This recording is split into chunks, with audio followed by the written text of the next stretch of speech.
જમીને કંઈક સ્વીટ ખાવા જોઈએ તો આજે તો મેં ડબ્બો ભરીને આ મખાના અને ગોળમાંથી એક સ્વીટ બનાવી દીધી. ફટાફટ બની જાય છે, 10 મિનિટની અંદર તૈયાર થઈ જાય છે. તો એના માટે 2 ટેબલસ્પૂન જેટલા પહેલાં આપણે તલને ડ્રાય રોસ્ટ કરવાના છે. તો જો તલ છે એને થોડાક જ શેકવાના છે કે હવાઈ ગયેલા ના હોય એટલા માટે. હવે કોરા જ શેકેલા તલ કાઢી લીધા છે અને ફરીથી એ જ પેનની અંદર આપણે ઘી લેશું. તો અત્યારે 1 ચમચી જેટલું આપણે ઘી લેવાનું છે. હવે એની અંદર આપણા જે મખાના છે એને લઈ લેવાના છે. મખાના છે એને ઘીમાં શેકીને એમને પણ તમે મીઠું નાખીને ખાઓ તો બહુ સરસ લાગે છે. અને મખાનાને તમારે ઘીમાં શેકેલાનો જ સ્વાદ સરસ લાગે છે. જો આ રીતે હવાઈ ગયેલા મખાના છે એટલે આ અત્યારે ચોમાસામાં હોય અને આમ પણ જનરલ પણ થોડાક મખાના સોફ્ટ જ હોય એટલે એને આ રીતે મસ્ત એકદમ મીડિયમ ફ્લેમ રાખી અને શાંતિથી બળી ના જવા જોઈએ, પણ એક દાણો છે એ સરસ એકદમ કુરકુરો બની જાય એટલો આપણે એને શેકવાનો છે. આ રીતે હલાવતા રહેવાનું છે, એને બળવા નથી દેવાના. તો આપણા બધા જ મખાના છે એને મસ્ત આપણે જો શેકી લીધા છે. ચેક કરી લેવાનું, ખાઈને ચેક કરી લેવાનું અથવા તો પછી તોડીને ચેક કરી લેવાનું. જો આપણે એક હું બતાડું છું. જો આ રીતે તરત જ તૂટી જાય એવો સરસ મખાના આપણા શેકાઈ ગયા છે. હવે આને આપણે કાઢી લેવાના છે આ મખાનાને. આ એકદમ હેલ્ધી સ્વીટ છે. આપણે આજે ગોળમાંથી બનાવવાના છે. ગોળ, ઘી અને મખાના ખાલી 3 જ વસ્તુથી આ બની જાય છે. હવે આપણે એની અંદર ફરીથી 1 ચમચી જેટલું ઘી લેવાનું છે અને આપણે એક નાની વાટકી એટલે કે અડધા કપ જેટલો મેં ગોળ લીધો છે. તમને જેટલું સ્વીટ ગમે, તમને ઓછા સ્વીટ કરવા હોય તો તમે થોડોક ઓછો ગોળ લ્યો તોય ચાલે.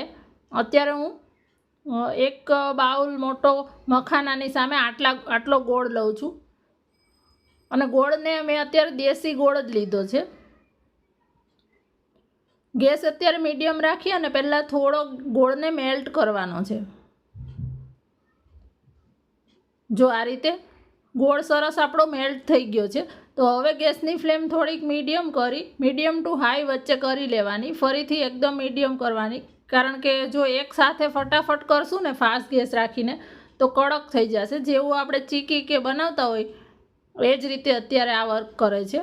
જો હવે ગેસ આ આપણો ગોળ છે એ મસ્ત ફૂલવા લાગ્યો છે.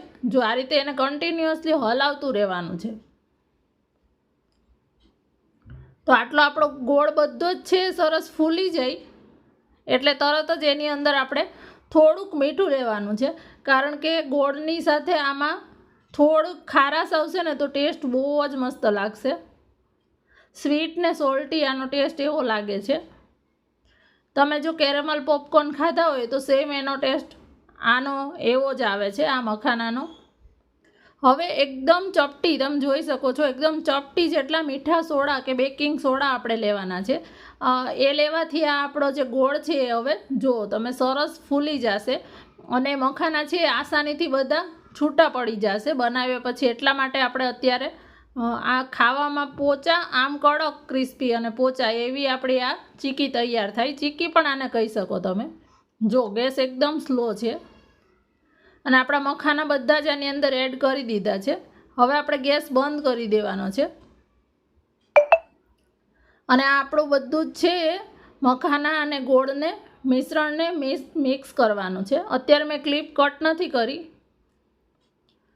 જો આપણા તલ જે શેકેલા હતા એ પણ આની અંદર લઈ લીધા છે. જો તમને ગમે તો તમારે વધારે હજી પણ હેલ્ધી કરવું હોય તો તમે આની અંદર બદામનો કે પાવડર કે એ પણ લઈ શકો છો, કોપરાનું છીણ કે, પણ જનરલ આટલું આ 3 વસ્તુથી જ બનતા હોય છે. જો આપણું આ બધું મિશ્રણ સરસ મિક્સ થઈ જાય ત્યાર પછી આપણે હવે અત્યારે આપણો ગેસ બંધ છે પણ ફરીથી આપણે અડધી મિનિટ જેવો ગેસ ચાલુ કરીશું. પહેલેથી ચાલુ કરી દઈએ તો આપણો જે ગોળ છે એ વધારે કેરેમલાઇઝ થવા લાગે અને અડધામાં મિક્સ ના થાય, બધું જ એકસરખું મિક્સ થાય. એટલે આ અડધી મિનિટ જ કરવાનો છે. ફરીથી જો મેં બંધ કરી દીધો છે ગેસ અને હવે આપણું એક થાળી લેવાની છે, એની અંદર થોડુંક ઘી લઈ અને આ થાળી ગ્રીસ કરી લેવાની છે કે જેથી આ ઠર્યા પછી એમાંથી આસાનીથી રિમૂવ થઈ જાય. નહીંતર આ ગોળવાળું એવું હોય કે જે એક જગ્યાએ આ ચોટી જશે ને ત્યાંથી પછી ઉખડશે નહીં. એટલે આ ખાસ ધ્યાન રાખવાનું. આની અંદર હવે આપણા આ જે મખાના છે બધા એ લઈ લેવાના છે.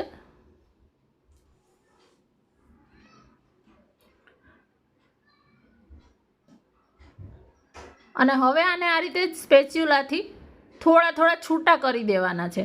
બધા એક જગ્યાએ ઢગલો નથી રાખવાનો, થોડા થોડા છૂટા કરી દેવાના છે અને આને ઠરવા દેવાના છે. 4-5 મિનિટ જેવા ઠંડા થાય. કોઈ એક આ બનાવીને કોઈ એક કામ કરી લેવાનું, ત્યાં આપણે આ ઠંડા થઈ જાય. જો આ રીતે વચ્ચે વચ્ચે આને સ્પેચ્યુલાથી અલગ અલગ કરવાના છે ને એક પાથરી દીધા છે પતલું થાળીમાં. આપણે ઉપરા ઉપર બને ત્યાં સુધી આપણે નથી રહેવા દીધા. હવે આને આપણે ઠરવા દેશું. તો ઠંડા થયા પછી જો હું આ રીતે તમને ખોલીને પણ બતાડું છું. જો હવે આ આસાનીથી નીકળી જાય છે. આ એક એક મખાનો છે એ કાઢો તો પણ ચાલે, 2-3 ભેગા હોય ને એવી રીતે પણ ચાલે. બહુ ભૂકો આનો નથી કરવાનો.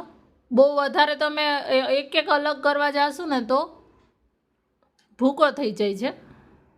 પણ આમ પણ એક બાઇટ સાઇઝનું આમાંથી નાના નાના તૈયાર કરી લેવાના છે. તો જમ્યા પછી કંઈક ગળ્યું ખાવા જોતું હોય તો આ તમે હવે બનાવી શકો છો. હેલ્ધી એકદમ. બાળકોને લંચ બોક્સમાં પણ સાઈડમાં આપી શકો છો.